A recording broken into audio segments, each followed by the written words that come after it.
जय हिंद दोस्तों। चलिए आज का हम लोग क्लास स्टार्ट करते हैं। हम लोग पिछले क्लास में देखे थे कि यूरोपीय जो है कैसे कैसे भारत में आया था और अपना प्रभुत्व स्थापित करने का प्रयास किया था। जैसे पुर्तगाल आया था, डच, अंग्रेज, डेनिश, फ्रांसीसी, ये इसका क्रम है भारत आने का। यही पूछ देता है पहले कौन आया और कैसे आया। ठीक है, तो ये सब जो है एक व्यापारिक कंपनी था, अपना व्यापार बढ़ाना ही चाहेगा क्योंकि यहाँ व्यापार करने के लिए आया था। उस समय भारत जो है कई क्षेत्रीय राज्यों में बटा हुआ था। अभी की तरह संगठित तो था नहीं, सब क्षेत्र का राजा अलग अलग था और प्रत्येक राजा भी अपना अपना क्षेत्र बढ़ाना चाहता था।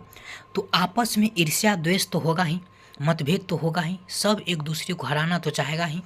और ये बात हमेशा याद रखिए, अगर आप आपस में लड़िएगा तो बाहर वाला फ़ायदा उठाएगा। एक कहा जाता है ना कि हम आपस में लड़ बैठे तो देश को कौन संभालेगा, कोई बाहर वाला आके घर से मुझे निकालेगा। तो वही है कि आपस में राजा जो है लड़ते थे।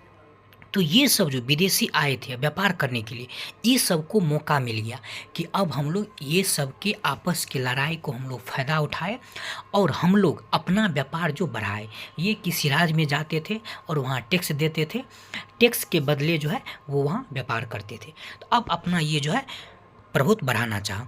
तो जैसे यहाँ पुर्तगाली आया, डच आया, अंग्रेज आया, फ्रांसीसी आया, तो ये सब भी आपस में ही लड़ने लगे कि मेरा प्रभुत्व ज़्यादा रहेगा तो मेरा प्रभुत्व ज़्यादा रहेगा। तो इसमें अगर फ्रांस को छोड़ दे तो लगभग पुर्तगाली, डच, डेनिश ये सब जो है ना लगभग ऑटोमेटिक समाप्त हो गया था, या हल्का फल्का कुछ कसर अंग्रेज के द्वारा किया गया और वो समाप्त हो गया। मेन रह गया था फ्रांसीसी। तो अंग्रेज और फ्रांसीसी के बीच जो युद्ध हुआ उसको हम कर्नाटक युद्ध के नाम से जाने जाते हैं। ये 3 युद्ध हुआ, इसको क्रमशः कर्नाटक का प्रथम युद्ध, द्वितीय युद्ध और तृतीय युद्ध के नाम से जानते हैं। तो इस युद्ध में क्या हुआ, इसका प्रारंभिक कारण था कि ऑस्ट्रिया, जो कि ऑस्ट्रेलिया नहीं, ऑस्ट्रिया जो कि यूरोप में है, वहाँ एक उत्तराधिकारी चुनना था। उत्तराधिकारी चुनने के क्रम में वहाँ लड़ाई था, उसका प्रभाव जो है यहाँ भारत पे भी पड़ा। तो हम लोग देखते हैं इसका क्या परिणाम था और कैसे कैसे हुआ। तो इसको जो है प्रथम कर्नाटक युद्ध के नाम से जाना जाता है। ये 1746 से 1748 के बीच हुआ। इस युद्ध को सेंट टोमे का युद्ध भी कहा जाता है। यह युद्ध फ्रांस एवं ब्रिटेन के मध्य लड़ा गया। क्यों? तो ऑस्ट्रिया के उत्तराधिकारी के लिए। ठीक, इसका तत्कालिक कारण क्या था? देखिए, हर चीज़ का तत्कालिक कारण होता है। मनमुटाव तो जैसे गांव घर में ही लड़ाई होता है तो मनमुटाव तो पहले से रहता है, लेकिन उसका तत्कालिक कारण जैसे उसके बकरी मेरा खेत चढ़ गया तो उसी पर हो गया लड़ाई, लेकिन ये मेन कारण नहीं था, कारण तो पहले से था। तो ऐसे ही तत्कालीन कारण था कि अंग्रेज अधिकारी था एक कैप्टन बर्नार्ड, उन्होंने फ्रांसीसी जहाज़ पर क्या किया, कब्जा कर लिया। एक अंग्रेज अधिकारी था कैप्टन बर्नार्ड, उन्होंने फ्रांसीसी जहाज़ पर कब्जा कर लिया। तो फ्रांसीसी जहाज़ पर कब्जा, उसी पे फ्रांसीसी जो है क्या किया, मद्रास, एक कर्नाटक के रेंज में ही आता था पहले मद्रास, उस पे जो है वो मद्रास पे कब्जा करने का सोचा। तो अंग्रेज जो है कर्नाटक के नवाब का, अंग्रेज डायरेक्ट नहीं लड़ा फ्रांस से भारत में, अंग्रेज कर्नाटक के नवाब को कहा, इसलिए कहा क्योंकि कर्नाटक के क्षेत्र में ही मद्रास पड़ता था, मद्रास पे वो कब्जा करने के लिए जा रहा था। तो कर्नाटक का नवाब उस समय था अनबरुद्दीन, उससे सहायता मांगी, बोला तुम उसको रोको, मद्रास को घेर रहा है रोको। ये रोकने का प्रयास भी किया, लेकिन फिर भी जो है नहीं रोक पाया, वो फ्रांसीसी कब्जा कर लिया मद्रास पे। तो इसमें लड़ाई डायरेक्ट अंग्रेज के साथ तो हुआ नहीं, ये किसके साथ हुआ, अनबरुद्दीन के साथ हुआ। तो नवाब अनबरुद्दीन जो है, इसमें फ्रांसीसी सेना और कर्नाटक के नवाब अनबरुद्दीन के मध्य लड़ाई हुआ। फ्रांसीसी क्या हुआ, विजय रहे। ठीक, इस युद्ध का अंत जो है 1748 में हुआ, एक्स-ला-चैपेल की संधि। ये युद्ध हो गया। युद्ध समाप्त कब हुआ, जब ऑस्ट्रिया का उत्तराधिकारी चुना गया। ठीक है, अब वहाँ शांत हो गया तो यहाँ भी शांत हो गया। तो युद्ध का अंत जो है 1748 में ऑस्ट्रिया के उत्तराधिकारी युद्ध समाप्त हुए, एक्स-ला-चैपेल की संधि। ये पूछा जाता है किस संधि के तहत हुआ, तो 1748 में एक्स-ला-चैपेल संधि के तहत हुआ। अब देखिए, आप गौर से देखिए, अगर अनबरुद्दीन जो है मतलब कर्नाटक का नवाब जो कि इंडियन राज था, फ्रांसीसी से हार गया, तो आपको क्या लगता है, फ्रांसीसी जीत गया तो अन्य राज जो अगल बगल का राज था वो क्या नहीं चाहेगा कि हम फ्रांसीसी से दोस्ती करें या किसी भी यूरोपीय कंपनी से दोस्ती करें? जबकि कर्नाटक के नवाब अनबरुद्दीन के पास सेना ज़्यादा था, फ्रांसीसी के पास सेना ज़्यादा नहीं था, तब भी वो जीत गया। जो जीत गया तो वो कहता है जो जीत गया वही सिकंदर। हम लोग कॉलेज और में जाते हैं, जो लड़का ज़्यादा दबंग रहता है उससे हम लोग दोस्ती करने का प्रयास करते हैं। तो ये क्या अन्य राजा सब नहीं चाहता होगा फ्रांसीसी से दोस्ती करे? जरूर चाहता होगा। तो इसी के दरमियान सब चाहने लगा कि हम भी दोस्ती करें। अब इसमें संधि जो है एक्स-ला-चैपेल संधि, इसके तहत जो है अंग्रेज को मद्रास दे दिया गया। फ्रांसीसी जीता था मद्रास, लेकिन अंग्रेज को दे दिया। वो बोला बदले में अमेरिका का लुइस वर्ग हमको दे दो। बोला ठीक है, क्योंकि ये सब अनाकोंडा सब है ना। बोला हम वैसे गुस्सा से बोल रहे हैं अनाकोंडा, ये सब पूरा दुनिया में राज कर रहा था। ये बोला वहाँ का ठीक है। बोला ठीक है। इसके बाद जो है यह स्पष्ट हो गया, देखिए वो हार गया, तो इससे स्पष्ट हो गया कि यूरोपीय प्रणाली से प्रशिक्षित और सुव्यवस्थित छोटी सेना भी भारतीय नरेशों की बड़ी सेना को परास्त कर सकती है। भारतीय नरेश अपनी राजनीतिक समस्या के समाधान के लिए फ्रांसीसी सहायता प्राप्त करने के लिए उत्सुक हो गए।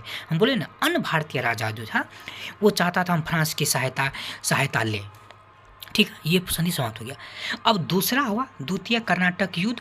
कब हुआ? 1749 से 1754 के बीच में। इसमें क्या हुआ? हैदराबाद का संस्थापक स्वतंत्र, क्योंकि उसमें मुगल राज विध्वंस हो रहा था, उससे मुगल राज से ही सब छोटा छोटा राज टुकड़ों में टूट रहा था। तो हैदराबाद के संस्थापक थे निजाम उल मुल्क, उसका 1748 में मृत्यु हो गया। उसका पुत्र नासिर जंग और पौत्र मुजफ्फर जंग, नासिर जंग और मुजफ्फर जंग के बीच गद्दी के लिए जो है ना संघर्ष हो गया। ठीक, इसी समय जो है मराठा में जो है एक चंदा साहब थे, उसको आज़ाद कर दिया। मराठा में चंदा साहब को आज़ाद कर दिया।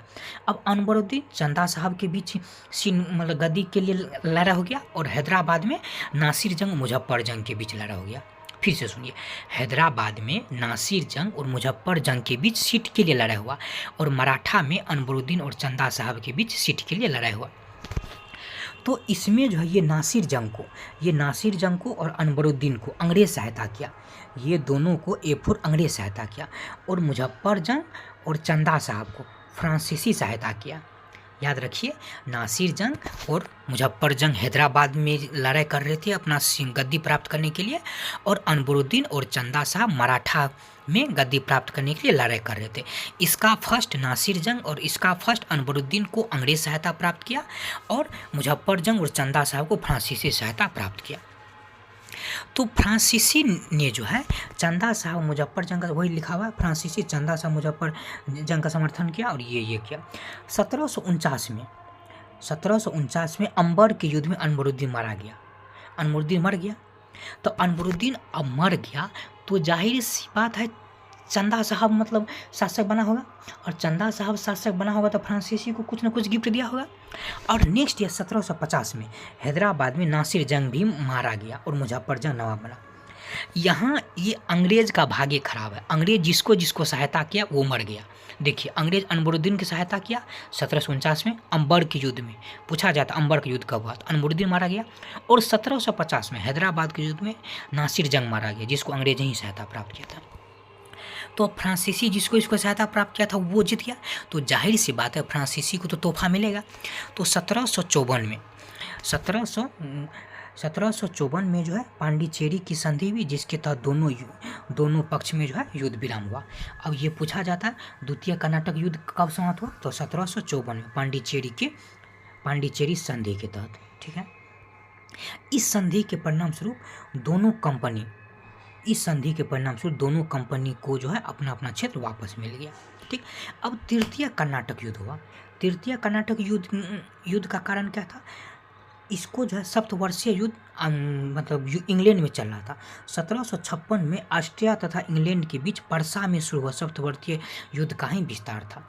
इसका तत्कालिक कारण था कि फ्रांस सरकार द्वारा काउंटर डी लाली को, मतलब सब अपना अपना गवर्नर नियुक्त करता था, फ्रांस की सरकार काउंटर डी लाली को भारत के संपूर्ण फ्रांसीसी क्षेत्र, मतलब भारत में जो फ्रांस का क्षेत्र था उसका सैन्य एवं असैन्य अधिकारी नियुक्त कर दिया काउंटर डी लाली को।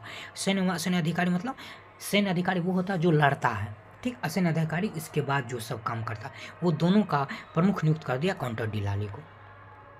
तो 1758 में लाली हुए काउंटर डी लाली ने फोर्ट सेंट डेविड पर नियंत्रण स्थापित कर लिया, हालांकि तंजौर पर अधिकार करने में वो असफल रहा। इसके बाद क्या हुआ? दूसरी तरफ अंग्रेज नौसेना एडमिरल पेकॉक के नेतृत्व में फ्रांसीसी जहाज को 3 बार हरा दिया गया।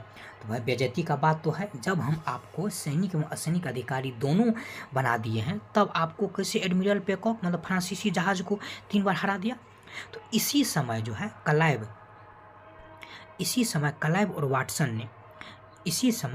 और वाटसन ने चंद्रनगर में अपना अधिकार कर लिया। 1760 में अंग्रेज सेनानायक आयरकुट में जो है आयरकुट के नेतृत्व में वांडीवास का युद्ध हुआ। ये पूछा जाता है वांडीवास का युद्ध कब हुआ, तो 22 जनवरी 1760 को। ये डेट पूछ देता है, ये डेट याद रखिएगा। 22 जनवरी 1760 को फ्रांसीसी जो है हार गया। अब जो है फ्रांसीसी हार गया। अंग्रेज ने बुस्सी को, जो फ्रांस का गवर्नर था, अंग्रेज ने बुस्सी को बुरी तरह मतलब कैद कर लिया। 1751 में पांडिचेरी पर अपना नियंत्रण स्थापित। तीसरा इस युद्ध का 1763 में हुआ पेरिस के संधि के तहत। इसके शर्त के अनुसार जो है फ्रांस हार गया। पेरिस संधि 1763, पहला क्या था एक्स-ला-चैपल की संधि, दूसरा क्या था पांडिचेरी की संधि, तीसरा क्या था पेरिस की संधि। इसमें जो है फ्रांसीसी को बोला तुम सिर्फ फैक्ट्री रखेगा, उसका किलाबंदी नहीं कर सकता है, न ही सेना रख सकता है, अब केवल फैक्ट्री बनेगा इसी व्यापारिक केंद्र में।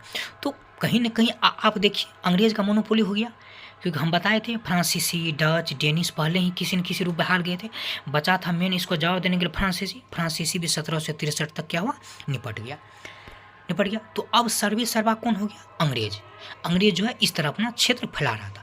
हम कर्नाटक देखें, इसी तरह हम लोग हैदराबाद पे देखेंगे कैसे कब्जा किया, इसी तरह हम लोग बंगाल पे देखेंगे कैसे कब्जा किया। ठीक है, तो उम्मीद करते हैं कि दोस्तों आप लोग को क्लास अच्छा लगा होगा। ठीक है, फिर हम लोग नेक्स्ट क्लास में मिलेंगे। आप लोग को किस टॉपिक की वीडियो चाहिए वैसे हम मॉडर्न हिस्ट्री पूरा कराएंगे। अभी टाइम नहीं मिल रहा है इसलिए हम लोग डेली वीडियो नहीं डाल पा रहे। देखिए हर चीज़ लिखना यहाँ संभव नहीं है, क्योंकि हम खुद पढ़ते भी हैं और यहाँ थोड़ा सा टाइपिंग करना ये थोड़ा अथी हो जाता है। हम मोबाइल पे ही सारा कुछ करते हैं इसलिए प्रॉब्लम हो जाता है। आप लोग सपोर्ट कीजिए। थैंक यू, जय हिंद।